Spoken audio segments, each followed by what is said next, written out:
네, 오늘 말씀 함께 나누도록 하겠습니다. 오늘 말씀은 우리 마가복음 9장 말씀 함께 보겠습니다. 신약성경 70쪽입니다.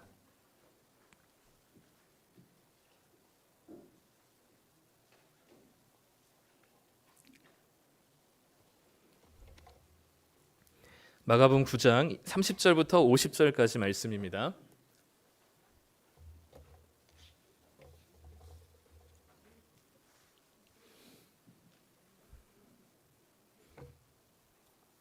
네, 우리 다 찾으셨으면 한 절씩 교독하고 마지막 절은 같이 읽겠습니다. 그곳을 떠나 갈릴리 가운데로 지날새 예수께서 아무에게도 알리고자 아니하시니 이는 제자들을 가르치시며 또 인자가 사람들의 손에 넘겨져 죽임을 당하고 죽은 지 3일 만에 살아나리라는 것을 말씀하셨기 때문이더라. 그러나 제자들은 이 말씀을 깨닫지 못하고 묻기도 두려워하더라. 가버나움에 이르러 집에 계실새 제자들에게 물으시되 너희가 길에서 서로 토론한 것이 무엇이냐 하시되 그들이 잠잠하니 이는 길에서 서로 누가 크냐 하고 쟁론하였음이라. 예수께서 앉으사 12제자를 불러서 이르시되 누구든지 첫째가 되고자 하면 무사람의 끝이 되며 무사람을 섬기는 자가 되어야 하리라 하시고 어린아이 하나를 데려다가 그들 가운데 세우시고 안으시며 제자들에게 이르시되 누구든지 내 이름으로 이런 어린아이 하나를 영접하면 곧 나를 영접함이요 누구든지 나를 영접하면 나를 영접함이 아니요 나를 보내신 이를 영접함이니라. 요한이 예수께 여짜오되 선생님 우리를 따르지 않는 어떤 자가 주의 이름으로 귀신을 내쫓는 것을 우리가 보고 우리를 따르지 아니함으로 금하였나이다. 예수께서 이르시되 금하지 말라 내 이름을 위탁하여 능한 일을 행하고 즉시로 나를 비방할 자가 없느니라. 우리를 반대하지 않는 자는 우리를 위하는 자니라. 누구든지 너희가 그리스도에게 속한 자라 하여 물 한 그릇이라도 주면 내가 진실로 너희에게 이르노니 그가 결코 상을 잃지 아니리라. 또 누구든지 나를 믿는 이 작은 자들 중 하나라도 실족하게 하면 차라리 연자맷돌이 그 목에 매어 바다에 던져지는 것이 나으리라. 만일 네 손이 너를 범죄하게 하거든 찍어버리라. 장애인으로 영생에 들어가는 것이 두 손을 가지고 지옥 곧 꺼지지 않는 불에 들어가는 것보다 나으니라. 만일 내 발이 너를 범죄하게 하거든 찍어버리라. 다리 저는 자로 영생에 들어가는 것이 두 발을 가지고 지옥에 던져지는 것보다 나으니라. 만일 내 눈이 너를 범죄하게 하거든 빼버리라. 한 눈으로 하나님의 나라에 들어가는 것이 두 눈을 가지고 지옥에 던져지는 것보다 나으니라. 거기에서는 구더기도 죽지 않고 불도 꺼지지 아니하느니라. 사람마다 불로써 소금치듯 함을 받으리라. 함께 읽겠습니다. 소금은 좋은 것이로되 만일 소금이 그 맛을 잃으면 무엇으로 이를 짜게 하리요. 너희 속에 소금을 두고 서로 화목하라 하시니라. 아멘. 네, 우리 2부 예배 나오신 성도님들 환영을 축복합니다. 네, 우리 서로 또 이번 한 주간은 예수님을 말씀을 통해서 찾는 거니까요. 우리 함께 옆에 계신 분들과 인사했으면 좋겠습니다. 한 주간 예수님 열심히 찾으시는 한 주 되세요 하고 예수님을 열심히 찾는 한 주 되세요 하고 인사합시다. 예수님을 열심히 찾는 한 주 되십시오. 네. 네, 이제는 명령합니다. 이제 되십시오. 네. 네, 오늘은 우리 마가복음 9장 말씀인데요. 좀 많이 본문이 깁니다. 네, 오늘 제목은 크기와 독점으로부터 자유라는 제목인데 좀 많이 말도 그렇고 단어도 그렇고 되게 어려운 단어들을 많이 썼죠. 네, 한번 고상해 보이고 싶어가지고. 네, 그 이제 총선이 한 달 앞두고 있습니다. 네, 뭐 저는 잘 모르지만 정치 얘기를 또 교회에서 하는 게 또 되게 금물처럼 여겨지지만 정치 얘기를 한번 해보겠습니다. 네. 뭐 다른 것보다 저는 이제 비례대표 제도라는 게 있어요. 그래서 300석 국회의원 300석 중에 47석을 비례대표에게 이제 주는 건데 어쨌든 이 제도에 있어서 뭐 여러 가지 제도의 제도가 있습니다. 근데 병립형이냐 뭐 연동형이나 준연동형이냐 뭐 이런 것들이 있는데 뭐 병립형 같은 경우는 다 장단이 있습니다. 근데 병립형 같은 경우는 우리가 소위 얘기하는 거대 정당들 있죠. 양 정당에게 거대 정당에게 유리한 비례대표가 많이 의석수를 많이 확보할 수 있는 게 이제 병립형이고 우리가 알고 있는 소수 정당들 있죠. 한두 석밖에 되지 않는 그런 소수 정당에 유리한 비례대표 제도는 연동형이래요. 네, 저도 잘 모르지만 근데 요거를 이제 되게 이 병립형을 할 거냐 연동형을 할 거냐 막 이게 왈가왈부가 많은데 지난 총선 때는 준연동형을 했다고 해요. 근데 어쨌든 그러다 보니까 이제 우리 거대 양 정당들이 조금 꼼수를 써가지고 위성 정당을 만들어서 자기 편을 더 많이 확보하는 일이 일어났었습니다. 그래서 이제 막 연동형으로 가야 된다 이런 이야기들이 많은데요. 뭐가 옳은지 모르겠지만 연동형 비례대표 제도를 한마디로 이렇게 표현한 걸 들은 적이 있습니다. 뭐라고 표현하냐면 연동형 비례대표 제도는 골목 상권에는 대형마트가 들어가지 말자는 의미입니다. 이제 이렇게 하니까 좀 내용이 무슨 내용인지 잘 알겠더라고요. 그러니까 정치라는 영역도 또 의석수를 확보하는 것도 크기 그리고 이 크기를 다수의 이 능력이 있는 권력이 있는 사람들이 또 더 많은 의석수를 확보하기 위한 독점의 형태로 가는 것을 조금 더 방지해 주는 것들에 대한 제도적인 이런 노력들이 정치 안에서 있는 것을 볼 때 우리가 이 세상 가운데 살지만 하나님 나라가 과연 추구하고 또 주님께서 우리에게 가르쳐 주신 방향과 기준이 무엇인가라는 것을 생각해 보면 결론적으로 얘기하면 크기와 독점으로부터 벗어나는 것이 하나님께서 우리에게 베푸신 주님의 나라의 기준이 아닐까라는 생각을 하게 되는 거죠. 오늘은 본문 말씀을 가지고 한번 그 부분을 좀 이야기를 나누고자 합니다. 전혀 어려운 내용은 아니고요. 그러나 본문에서 그 얘기를 우리에게 보여주고 있기 때문에 함께 나누려고 합니다.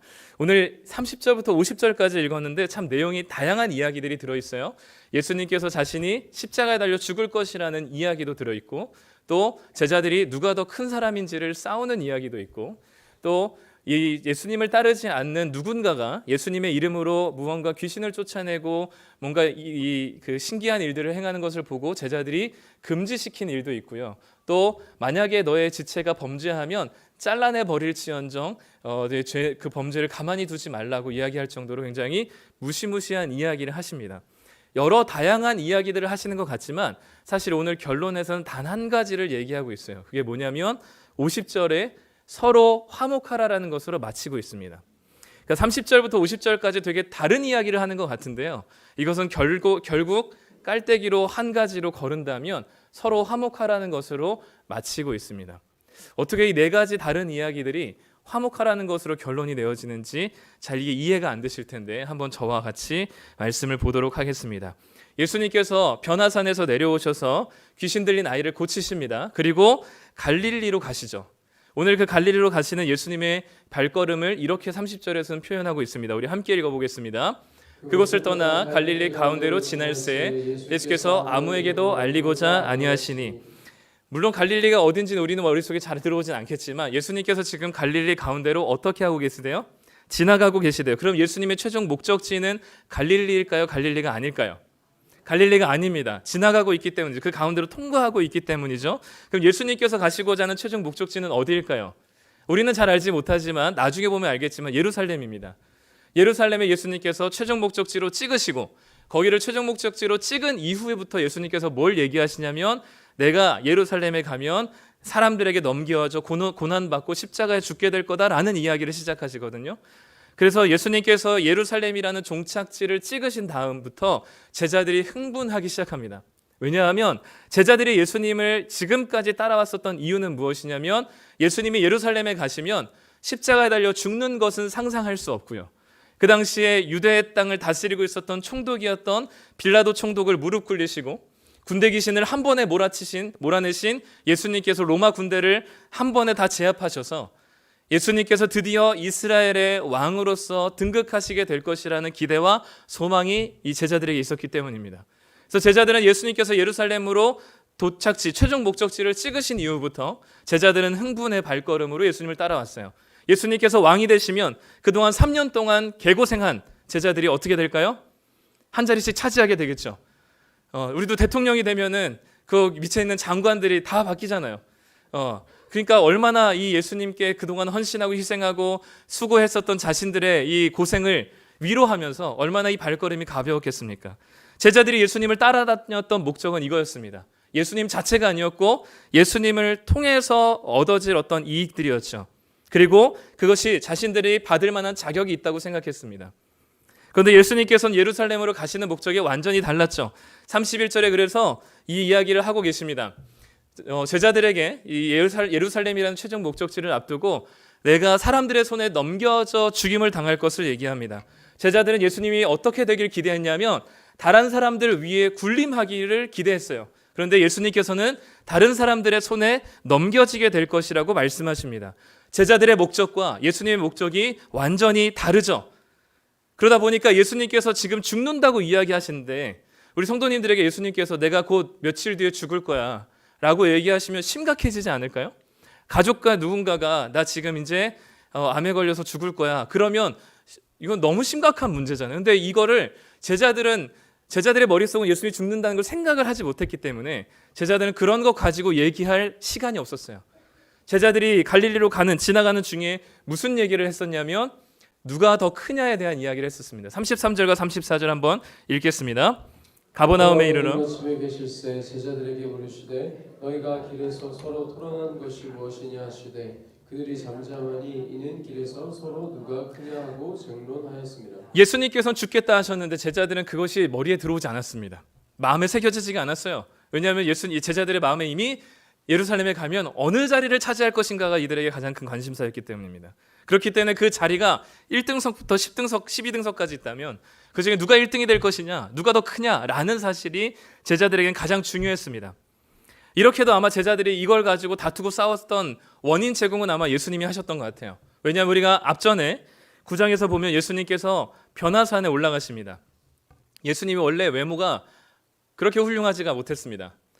눈과 코와 입이 제각기 다른 방향을 향하고 있었던 것 같아요. 그래서 성경에서는 예수님의 외모로는 별로 예수님이 그렇게 아름답지 않았다라고 표현합니다. 그런데 변화산에 올라가서 예수님의 모습이 이 제자들이 평소에 봤던 예수님의 모습이 아닌 모습으로 변화가 되거든요. 그리고 모세와 엘리야도 보게 됩니다. 근데 이 변화산에 예수님께서 12제자 다 데리고 가신 게 아니라 3명만 데리고 가세요. 베드로와 요한과 야고보만 데리고 가십니다. 그러니까 베드로와 요한과 야고보는 변화산 올라가서 예수님의 그 신기한 모습도 봤죠. 그들의 위대한 선지자들인 모세와 엘리야도 봤죠. 우리로 얘기하면 이순신 세종대왕을 본 겁니다. 얘기도 했죠. 얼마나 이 돈으로도 주지 못할 돈 주고도 못 살 이 경험이잖아요. 이 경험을 하고 내려왔는데 얘네들은 귀신도 못 쫓아내고 있어요. 얼마나 한심하게 보일까요? 그래서 나눠진 겁니다. 변화산 파와 지상파, 남겨진 파와 올라간 파가 나눠진 겁니다. 변화산에 올라간 애들, 이 제자들 그리고 남겨진 제자들이 서로 갈등하며 누가 크냐고 싸우는 것이죠. 예수님께서는 변화산에 있었던 일을 절대 얘기하지 말라고 하셨습니다. 이 3명의 제자들에게 아무에게도 이 일을 이야기하지 말라고 했는데 우리 위대한 베드로 형님께서 가만히 있었을까요? 네, 어떻게 하면 자기가 드러나길 좋아하시는 우리 베드로 형님께서 아무 말 하지 않았겠죠. 네, 반드시 무슨 말을 했었을 겁니다. 그래서 아마 이렇게 얘기했을 것 같아요.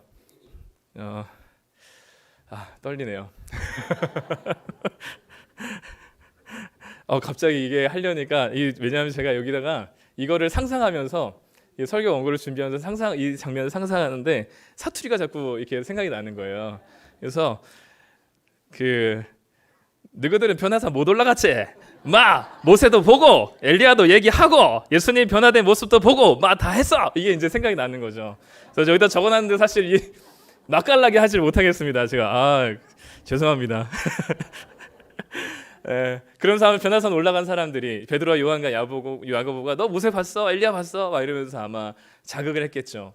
근데 밑에 있는 사람들도 아마 지지 않았을 겁니다. 야, 너네들은 그런 거 봐야지만 예수님 믿는 사람들이니까 예수님께서도 우리 중에 꼴통들 3명만 데려갔을 거다. 너네들이 절대 잘나서 데려간 게 아니다. 이제 이렇게 하면서 아마 싸웠을 겁니다. 누가 큰가? 누가 큰지, 누가 더 위대한 제자인지, 누가 더 예수님의 최측근인지를 결정하려면 이 기준이 돼야 되는 게 있겠죠. 우리도 등수를 매기려면 성적이 기준이 되듯이 누가 더 예수님께 헌신했느냐, 누가 더 예수님의 말씀을 잘 들었느냐, 누가 더 예수님에게 열심이었느냐가 아마 기준이 되어야 될 겁니다. 즉 이야기는 뭐냐면 누가 더 큰지를, 그래서 이 누가 더 큰지는 왜 얘기하는 거예요? 내가 더 크다는 것을 얘기하고 싶은 겁니다. 너보다는 내가 더 낫다라는 것을 얘기하고 싶은데 그러기 위해서는 뭘 전제하고 기준으로 둬야 돼요? 내가 얼마나 열심히 했느냐를 기준으로 둬야 돼요. 그러니까 내 열심이 나로 인하여 너보다 내 열심이 더 컸기 때문에 내가 너보다 더 큰 사람이다라는 것을 어필하고 싶은 것이죠. 요즘도 계속해서 공천받으려고 정치인들이 여러 이야기들 많이 하면서 어필하고 당에서도 누구랑 더 친한 이런 얘기들 많잖아요. 마찬가지로 이 누가 크냐는 것은 예수님을 통해서 나에게 얻게 될 등수가 있기 때문이에요. 그 예수님께서 예루살렘에 가시면 내 자리가 몇 등 정도 될까입니다. 그렇기 때문에 내가 이만큼 했으니까 나에겐 최소한 이만큼은 예수님께서 주셔야 된다는 이야기죠. 내가 이만큼 계속 개고생했으니까 3년 동안 예수님 따라다녔으니까 내가 쟤보다는 열심히, 쟤는 배밖에 안 버렸지만 나는 배와 그물을 버려둔 사람이에요. 쟤는 3년밖에 안 따랐지만 나는 3년 1개월을 더 따른 사람입니다. 그러니까 최소한 예수님은 나한테 쟤보다는 더 높은 자리를 주셔야 된다고 생각했기 때문에 누가 더 크냐라는 사실을 이야기하려면 내가 얼마나 열심히 였느냐를 얘기해야 되는 거죠. 그러니까 이 누가 크냐라는 이야기는 결국 비교라는 데서 출발해서 내가 얼마나 열심히 였느냐로 마무리되는 이야기입니다. 그 다음에 사도 요한이 또 이 제자 요한이 다른 이야기를 하는데 사실 이 이야기는 다른 이야기가 아니라 같은 이야기입니다. 앞에 30절부터 37절까지가 내가 너보다 더 크다라는 이야기를 했다면 38절부터는 무슨 이야기를 하냐면 나만 크다라는 이야기를 하고 있는 거예요. 38절 말씀 우리 함께 읽어보도록 하겠습니다. 요한이 예수께 여짜오되 선생님 우리를 따르지 않는 어떤 자가 주의 이름으로 귀신을 내쫓는 것을 우리가 보고 우리를 따르지 아니함으로 금하였나이다. 38절에 보면 요한이 예수님께 뭐 했어요? 여짜오되입니다. 근데 마지막 마무리되는 이 마지막 동사를 보면 어떻게 해요? 묻는 질문이에요? 뭐예요? 이건 질문이 아니라 통보예요. 예수님께 묻는 거지만 사실상 내가 이미 했습니다. 그 말까요가 아니라 금했나이다라고 마치는 거죠. 답정너인 겁니다. 이미 정해놓고 시작을 하는 거죠. 그리고 이 요한이 이 사람들이 예수님의 이름으로 귀신을 내쫓는 것을 금한 이유가 뭐예요? 우리를 따르지 않기 때문입니다. 예수님을 따르지 않기 때문이 아니었고 우리를 따르지 않는 우리 편이 아니었기 때문에 금했다라고 얘기하는 거죠. 이것을 2번이나 강조해요. 그래서 자신들의 예수님의 능력은 예수님의 이름은 다른 사람들이 사용해서는 안 되는 거고 나만 사용해야 되는 거예요. 앞에서 얘기했었던 30절부터 37절이 내가 너보다 크다라는 크기에 대한 이야기라면 이 부분은 나만 누릴 자격이 있다는 독점을 얘기하고 있는 겁니다. 예수님의 이름은 함부로 사용할 게 아니고 예수님을 최소한 3년 동안은 따라다니고 예수님으로부터 선택받은 제자들 우리 12명만이 사용할 수 있는 예수의 이름인데 어디 니까지 있게 예수 이름을 들먹이면서 귀신을 쫓아내는 행세를 하고 있느냐. 그래서 이 제자들이 금했던 거죠. 굉장히 웃기죠. 좀 전까지는 누구랑 싸웠어요? 지네들끼리 싸웠습니다. 3대 9로 해가지고 변화산파와 지상파가 싸웠어요. 근데 이제는 공곡에 정이 생기니까 어떻게 돼요? 12명이 완전히 똘똘 뭉쳐가지고 우리만 예수 이름을 사용할 수 있다라고 얘기하는 겁니다. 굉장히 정치적이죠. 여기에는 우리가 어떻게 이런 많은 것을 포기하고 예수님을 따라다녔는데 그렇지 않은 너가 함부로 예수 이름을 사용할 수 있느냐라는 겁니다. 나만이 자격이 있고 나만이 예수의 이름과 능력을 누릴 수 있는 사람이다라는 사실을 얘기해 주고 있는 거죠. 그래서 앞에서는 내가 적어도 너보다는 내가 크다라는 사실이라면 이 부분에서는 나만 크다, 나만 누릴 수 있는 자격이 있다라고 얘기하는 독점에 대한 이야기입니다. 세상은 그래요. 큰 것을 좋아하죠. 높은 것을 좋아하고 많은 것을 좋아합니다. 그리고 이것들을 함께 나누기보다는 나 혼자 누리는 것을 좋아하는 게 이 세상이죠. 다른 사람이 어떻게 되는지 상관없이 내 주머니만 빵꾸 안 뚫리면 됩니다. 다른 사람들이 어떻게 살아가는지 상관없이 내 집만 값이 올라가면 됩니다. 어떤 게 상관없이 내가 투자한 품목만 가격이 올라가면 돼요. 세상 사람들뿐만 아니라 우리도 큰 걸 좋아하죠. 큰 집 좋아하고 작은 것보다 큰 차를 좋아하고 많은 잔고들을 좋아하고 교회도 심지어 큰 교회를 좋아합니다. 우리는 크기로 내가 너보다는 더 낫다는 것을 인정받고 싶어하고 사람들이 부러워할 만한 높은 자리를 통해 평가받기를 좋아합니다. 그러나 여기서는 절대적인 기준이 아니라 상대적인 기준이 항상 10억 정도가 있으면 많은 돈이라고 생각하지만 거기에 만족할 수 없습니다. 왜냐하면 나보다 다른 사람들이 더 크고 많기 때문이죠. 다른 사람들보다 늘 비교하면서 내가 더 크고 더 많고 높아지는 것으로 만족하고 그것으로 안정감을 누리는 것이 우리의 본성입니다. 내가 좀 더 저 사람보다는 낫다는 것으로 희열을 느끼기도 해요. 그게 심지어 그리스도인이라 할지라도 신앙이라는 껍데기를 가지고 들어와 여기서도 그 일들이 이루어집니다. 세상에서 채워지지 않는 것이 만족하지 않는 것을 교회 안에서 해결하려고 해요. 그러다 보니까 교회에서도 직분이 곧 권력이 되고요. 교회 안에서 하는 사역들이 나를 증명하는 자리가 되어버립니다. 여기서는 다분히 뭐가 중심적이냐면 자기중심적이에요. 아까 비교하기 위해서는 내가 얼마나 열심히 했는지를 증명해야 되듯이 이것이 교회 안에 들어와서는 교회의 사역들이 나를 증명하는 자리가 됩니다. 내가 얼마나 열심히 했는지, 내가 저 사람보다는 최소한 그래도 이 정도는 하고 저 사람보다는 최소한 이런 것들을 했기 때문에 예수님에게 이것들을, 나는 이런 자격이 있고 너보다는 이걸 누릴 사람이라는 사실을 이 교회 안에서도 얘기하는 거죠. 그런데 그렇기 때문에 나만큼 교회 사랑하는 사람 없어, 나만큼 예수님 사랑하는 사람 없어만큼 무서운 말이 없어요. 나만 하나님을 제대로 믿는 사람이라고 생각하고 나만 남았다라고 생각했던 엘리야에게도 예수 하나님께서는 그렇게 말씀하시죠. 너 혼자 남은 게 아니라 내가 7,000명이나 준비해 놓고 있다. 이미 7,000명이라는 예수님을 믿는, 하나님을 믿는 제대로 된 사람들이 아직 많이 있다는 사실을 엘리야에게 얘기하듯이 성경에서는 하나님 나라를 크기로 말하지 않습니다. 단 한 번도 하나님 나라의 규모와 압도적인 영향력으로 하나님 나라를 설명하지 않아요. 하나님이 처음 창조하셔서 만드신 이 세상, 하나님이 다스렸던 그 세상은 인간의 노력과 열심이 틈이 들어갈 수 없을 만한 하나님 나라였습니다. 왜냐하면 하나님은 인간이 지어지기 전에 이미 모든 것을 다 준비해 놨거든요.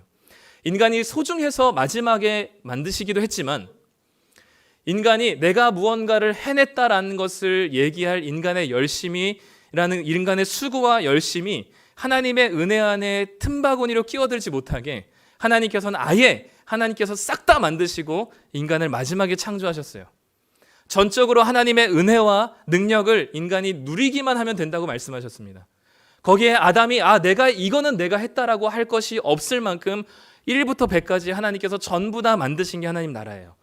그러면 인간은 하나님의 은혜와 능력을 누리기만 하면 되는데 조건이 하나 있습니다. 그 조건이 뭐냐면 혼자 누리는 것이 아니라 함께 누리는 거였습니다. 하나님께서 성부 하나님, 성자 예수님, 성령 하나님 3 위의 인격이신 세 분이 한 하나님으로 연합하여 사랑하며 존재하듯이 남자와 여자가 서로 다른 인격이지만 하나님께서 베푸신 능력과 하나님의 베푸신 은혜를 누림으로써, 함께 누림으로써 둘이 연합하여서 하나 된 존재로서 살아가는 그 화목된 상태가 바로 하나님께서 처음 만드신 하나님 나라였죠. 그래서 여기서는 인간이 내가 너보다 이것을 더 많이 누려야 될 여지가 없습니다. 왜냐하면 인간이 한계 없거든요. 하나님이 다 해놓으셨거든요. 그것을 함께 누리는 것이었기 때문에 거기는 비교하는 것이 없습니다. 내가 더 많은 것을 소유하는 것이 없습니다. 내가 한 게 없기 때문에. 내가 독점할 수 있는 권한도 없죠. 전부 다 하나님이 하셨으니까요. 하나님 나라는 그런 겁니다. 세상은 크기와 규모와 독점으로 우리를 유혹하지만 하나님 나라는 그 모든 것을 내가 너보다는 더 많이 가져야 되고 내가 나만 누려서는 안 된다는 사실을 하나님 나라가 처음부터 우리에게 말씀하고 있습니다. 거기에는 내가 크냐 너가 크냐라는 크기의 논리가 들어올 틈이 없습니다. 나만 누릴 자격이 있다는 독점이 들어올 틈이 없는 거죠. 하나님이 전적으로 베푸신 능력과 은혜, 하나님 만드시고 스스로 자라게 하신 그 모든 세상의 만물들을 그냥 서로 하나 되어 누리기만 하면 되는 겁니다. 그게 하나님 나라였고 그 상태를 가리켜서 샬롬이라고 부르는 거죠. 그리고 그걸 오늘 우리가 본 성경의 50절에 서로 화목하는 것으로 말씀하고 있는 겁니다. 예수님께서는 하나님 나라를 우리에게 겨자씨 같다가도 얘기하셨습니다. 보이지 않을 만큼 아주 작은 것으로 얘기하셨죠. 하나님은 당신이 선택한 이스라엘 백성조차도 하나님께서는 북과 남과 그리고 동과 서의 경계를 지으셨어요. 아무리 군사력이 많아도, 아무리 경제력이 뛰어나도 이 경계를 넘지 말라고 하나님께서 말씀하셨습니다. 다윗과 솔로몬 때는 그것을 넘을 수 있는, 경계를 넘을 수 있는 군사력과 재정이 충분히 있었지만 다윗과 솔로몬은 그렇게 넘지 않았습니다. 하나님께서 정해주신 동서남북의 경계 안에서 누렸습니다. 절대 하나님 나라는 크기로 설명되어지지 않습니다. 그러나 성경에서는 하나님 나라를 반대하는 사탄의 나라, 세속의 나라는 늘 크기로 다가왔습니다. 언어가 하나였을 때 바벨이라는 성을 하늘이 닿게끔 높이 쌓자고 말했었던 사람들입니다. 요한계시록에 보면 이 세상 나라를 바벨론이라고 부르는데 그 바벨론을 부르는 별명이 무엇이었냐면 큰 성 바벨론이었어요. 우리가 보기에 세상에서 우리에게 유혹하는 것은 큰 것입니다. 커지기를 원하고 높아지기를 원하고 그것이 우리에게 진정 성공한 것으로 우리에게 추구하게 만들죠. 세상은 크기와 규모를 추구하지만 하나님은 오히려 작은 것과 낮아지는 것을 우리에게 말씀합니다. 그래서 예수님께서 이 제자들에게 누가 큰지를 싸우고 자기만 누릴 수 있다고 생각하는 독점을 가진 제자들에게 35절과 36절에 이렇게 말씀하십니다. 우리 함께 읽겠습니다. 예수께서 그 제자를 불러서 이르시되 누구든지 첫째가 되고자 하면 무사람의 끝이 되며 무사람을 섬기는 자가 되어야 하리라 하시고 어린아이 하나를 데려다가 그들 가운데 세우시고 안으시며 제자들에게 이르시되 라고 말씀합니다. 끝이 되는 것을 말씀하시고 섬기는 자가 되어야 할 것을 말씀하십니다. 이게 하나님 나라에서는 큰 자라 말씀하시죠. 그러면 어떻게 끝자리에 있는 사람을 섬길 것인가? 예수님께서 36절에 어린아이를 데려오셔서 품에 안으십니다. 어린아이는 젖먹이입니다. 젖먹이는 아무것도 할 수가 없죠. 스스로 설 수도 없고 먹을 수도 없고 똥을 쌀 수도 없고 존재할 수가 없는 자예요. 생존할 수가 없는 자예요. 누군가의 돌봄이 없으면 절대로 살아남을 수 없는 자가 갓난아기입니다. 그 갓난아기를 품에 안으시고 이것이 바로 끝자리에서 연약한 자를 섬기는 모습으로 우리에게 말씀하고 있습니다. 예수님은 우리가 젖먹이와 갓난아기와도 같은 우리들이었습니다. 우리는 죽어가는 자였어요. 예수님께서 거두시지 않으면 우리는 죄로 인해서 죽어 마땅한 갓난아기였습니다. 아무도 우리 스스로 죄에서 구원받을 수 있는 자격이 없는 사람들이었는데 예수님께서 그런 죽어가는 갓난아기 같은 우리들을 품에 안으시고 우리를 영접하여 주셔서 우리가 살 수 있게 되었죠. 그게 바로 예수님께서 우리에게 보여주신 끝자리에서 섬기는 모습이었습니다. 또 41절에 이렇게 말씀하시죠. 함께 읽습니다. 누구든지 너희가 그리스도에게 속한 자라 하여 물 한 그릇이라도 주면 내가 진실로 너희에게 이르노니 그가 결코 상을 잃지 않으리라. 물 한 그릇이라도 나누어 주는 것, 나만을 위해서 살아가는 세상 속에서 물 한 그릇 정도 나누어 주는 자가 상이 크다. 하나님 나라에서는 큰 자다 말씀하십니다. 어려운 게 아니죠. 크기와 독점을 버리고 끝자리에서 섬긴다는 것은 어려운 것이 아닙니다. 갓난아기와 같이 누군가의 섬김과 돌봄이 없이는 죽어갈 수 있는 누군 연약한 자를 안는 것이고 냉수 한 그릇 누군가를 전해주는 것이 섬기는 것입니다. 그게 하나님 나라에서 큰 자라고 말씀하시는 거죠. 우리가 예수님 믿는다 하면서 크기와 독점을 따라 살아가다 보면 우리는 반드시 우리가 돌아보아야 될 그 연약한 자를 오히려 실족하게 만듭니다. 그 이야기가 42절에 적혀 있어요. 42절 말씀 함께 읽겠습니다. 또 누구든지 나를 믿는 이 작은 자들 중 하나라도 실족하게 하면 차라리 연자맷돌이 그 목에 매어 바다에 던져지는 것이 나으니라. 연자맷돌을 목에 매어 바다에 던져서 죽음에 이르는 범죄가 무엇이냐면 바로 연약한 자를 실족하게 하는 일입니다. 그래서 44절부터는 이런 표현이 나오죠. 너의 손이 범죄하게 하거든, 너의 발이 범죄하게 하거든, 너의 눈이 범죄하게 하거든. 이 여기서 범죄는 무슨 이야기냐면 너 손으로 도둑질했다면 너 손을 잘라버려라 이런 범죄를 얘기하는 게 아닙니다. 너의 손으로 지극히 작은 자 하나를 실족하게 하는 범죄를 저지른다면 너의 팔 한쪽은 자르는 게 낫다는 거죠. 너의 발이 작은 자들 중 한 명을 실족하게 한다면 차라리 너의 발을 자르고 천국에 들어가는 게 낫겠다라고 말씀하시는 겁니다. 여기서 얘기하는 범죄는 다른 범죄가 아니라 연약한 자를 실족하게 하는 범죄예요. 그들을 예수님께서 섬기라고 도우라고 그들을 돌보라고 우리에게 갓난아기를 넘겨주셨는데 그 연약한 자를 오히려 실족하게 한다면 하나님께서는 그것을 범죄로 취급하시고 너희들을 연자맷돌에 목에 달아서 바다에 빠뜨려 죽이시겠다까지 과장해서 말씀하시는 이유는 뭐냐면 그 정도로 하나님 나라에서는 연약한 자가 크다라는 거죠. 세상에서는 갓난아기는 쓸모없어요. 쓸모 있는 사람을 세상에는 원합니다. 경력이 있는 사람들을 채용하고요. 능력이 있는 사람을, 탁월한 능력이 있는 사람을 더 좋은 돈으로 연봉으로 모셔갑니다. 세상은 능력에 따라 평가하죠. 기능에 따라서 가치를 매깁니다. 그러나 하나님 나라에서의 한 영혼의 가치는 아주 연약한 자라도 큰 자입니다. 그렇기 때문에 그 연약한 자를 실족하게 한다면 너를 바다에 빠뜨려 버리겠다 말씀하시는 거죠. 그러니 연약한 자를 섬기는 자가 하나님 나라에서는 가장 큰 자가 되는 겁니다. 크기와 독점에 따라 추구하다 보면 한 영혼을 실족하게 하는 일들이 너무나 많습니다. 그러나 주님께서 우리에게 말씀하셨던 것처럼 보여주셨던 것처럼 어린아이를 안고 냉수 한 그릇이라도 나누어 주는 그곳에 무엇이 있냐면 서로 화목하는 것이 있죠. 거기에 하나님 나라가 임하게 될 것이고 세상에서 볼 수 없었던 사랑과 화평과 은혜가 교회 안에서 이루어지게 되는 겁니다. 그러니 우리는 이 하나님 나라를 살아내는 자들이에요. 이 하나님 나라의 가치와 기준을 따라 살라고 부르신 자들입니다. 그러니까 그리스도인의 삶은 달라야 돼요. 세상과 같을 수가 없습니다. 그리스도인의 삶은 완전히 달라 추구하는 기준과 삶의 방향이 완전히 다르기 때문에 세상에 살아가는 세상 사람들과 다를 수밖에 없습니다. 이게 예수님께서 예루살렘을 가시는 목적이고 이 땅에 오신 이유입니다.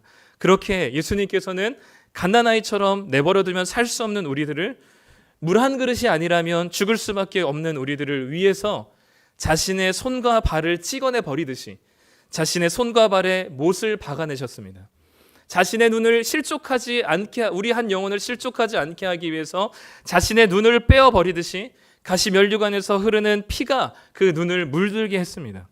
그렇게 불에 단련되어서 정제된 소금이 되셔서 우리를 위한 영원한 화목의 제물이 되실 때 우리는 비로소 그 주님을 의지하여서 서로가 화목한 하나님 나라를 누릴 수 있는 것이죠. 그것을 50절 말씀에 이렇게 말씀합니다. 우리 함께 읽겠습니다. 소금은 좋은 것이로되 만일 소금이 그 맛을 잊으면 못으로 이를 짜게 하리요 너희 속에 소금을 두고 서로 화목하라 하시니라. 세상은 누가 크냐라고 했을 때 세상에서 큰 자는 내가 크다, 내가 너보다 더 크다, 아니면 나만 크다라고 한 사람입니다. 그러나 하나님 나라에서 누가 크냐라고 했을 때는 어린아이를 영접하는 자고 물 한 그릇 나누어 주는 자가 큰 자입니다. 세상의 나라에서 내가 더 크다라는 것을 증명하기 위해 전제된 건 뭐냐면 내가 얼마나 열심을 냈고 내가 얼마나 수고하며 살았느냐예요. 그러나 하나님 나라에서 영접하는 어린아이를 영접하고 물 한 그릇 나눠주는 자가 큰 자인 이유는, 그 전제가 되는 이유는 예수님의 섬김과 희생이 전제됩니다. 그리고 이것의 결과는 세상의 나라는 끊임없이 비교하면서 시기하고 질투하고 분노하지만 하나님 나라에서는 예수님의 섬김과 사랑을 바탕으로 서로 나누어주고 함께 연약한 자를 돌보아줄 때 그 안에서는 주님이 주시는 화평과 화목이 있게 되는 것이죠. 이게 하나님 나라를 살아가는 자들과 세상에서 하나님 없이 살아가는 자들의 차이이어야만 할 것입니다. 세상은 얼마나 크냐를 묻지만 하나님 나라는 작은 자를 섬기느냐를 묻습니다. 세상은 나 혼자만을 누릴 것을 생각하지만 하나님 나라는 함께 나누는 것을 말씀하십니다. 내가 얼마나 열심을 내었고 얼마나 헌신했고 희생했는지가 아니라 주님이 얼마나 우리를 위해서 열심이었고 우리를 위해서 희생했는지가 기반이 된 섬김과 나눔이 하나님 나라입니다. 거기에 하나님 나라가 임할 것이고 그 하나님 나라에 머무는 자들이 끝자리에서 서로의 연약한 자를 돕고 어린아이 같은 자들을 영접하며 남을 살리기 위해서 나를 내어주는 삶을 살게 될 것입니다. 나 잘 먹고 잘 살기 위해 돈 버는 게 아니라 남 위해 돈 버는 거죠. 나 잘 먹고 잘 살기 위해서 공부하는 것이 아니라 남을 위해 공부하는 게 그리스도인입니다. 거기에 예수님이 가져오시는 하나님 나라가 있는 거죠. 우리가 왜 예수님 믿지만 여전히 기쁨이 없고 감사가 없고 우리의 삶 가운데 자리 가운데 아무런 변화가 없느냐, 예수님 믿는 능력이 나타나지 않을까요? 그건 우리가 계속해서 규모와 독점 안에, 크기와 독점에 추구하기 때문입니다. 나 혼자 누리고 싶어하고 내가 더 많은 것을 누리고 내가 더 크기 위한 우리들의 모습 안에 하나님 나라가 있을 수가 없죠. 바라기는 우리 나전숙교회 성도님들이 이 하나님 나라가 말씀하시는 주님이 섬김과 주님의 열심이 기반이 된, 계속 서로가 돌보고 섬기고 사랑하여서 하나님께서 주시는 하나님 나라의 화목함이 우리 교회 가운데 넘치길 소망합니다. 이곳 교회 안에 넘칠 뿐만 아니라 아직 하나님을 모른 채로 갓난아기처럼 스스로 죽어가고 있는 세상 가운데 이 주님이 주시는 화목의 이 돌덩이를 던져내시기를 소망합니다. 우리만 누릴 것이 아니라 함께 이것을 누릴 수 있는 거룩한 성숙한 그리스도인들이 될 때 우리가 머무는 곳이 곧 하나님 나라가 될 것이고 우리가 자리한 곳이 하나님 나라가 임하게 될 것입니다. 주님이 주시는 화목과 화평이 우리가 머무는 곳에 가득할 때 비로소 하나님께서 우리를 통해 겨자씨만한 믿음이지만 영광 받으실 것입니다. 그런 일들이 우리 성도님들 가운데 그리고 우리 교회 가운데 충만해지기를 간절히 소망합니다. 힘들지만 비교를 멈추십시오. 사실 되게 어렵습니다. 저도 사실 여기서 자유하지가 않습니다. 매번 고백하지만 저는 SNS로 제가 글을 올리진 않지만 주변에 사역하시는 목사님들 소식을 계속해서 봅니다. 보는 이유는 비교하면서 한편으로는 우월감을 가지거나 한편으로는 열등감을 가지기 위해서죠. 그 목적이 아니지만 그렇게 결과가 나타납니다. 아, 내가 저 목사님보다 내가 이거 잘하네. 그리고 또 어떤 교회는 진짜 배가 아프고 내가 뭐 하는지 싶어요. 개척한 지 1년 만에 10명으로 시작했는데 70명, 뭐 20명, 70명, 200명 이렇게 막 성장한대요. 나 뭐 하고 있지? 이런 생각 듭니다. 거기 안에서 괴로운 사람은 누구냐면 저예요. 그러니까 비교하고 끊임없이 비교하면서 내가 너보다 큰 것을 증명하기 위해서 막 노력하고 애쓰는 그 삶 가운데 괴롭히고 힘든 것은 정작 나예요. 그러니까 하나님께서는 우리에게 비교하지 말고 그 크기에 집중하지 말고 함께 나누고 섬길 것을 말씀하시는 것은 당신 때문이 아니라 우리 때문에 하시는 말씀이에요. 우리가 괴롭지 않기를 원하고 행복하게 주님을 믿기를 원하기 때문입니다. 하나님이 주시는 화목 안에서 비교하기를 멈추시고 주님이 주시는 화평 가운데 서로를 돕고 섬길 수 있는 귀한 성도님들 되시기를 간절히 소망합니다.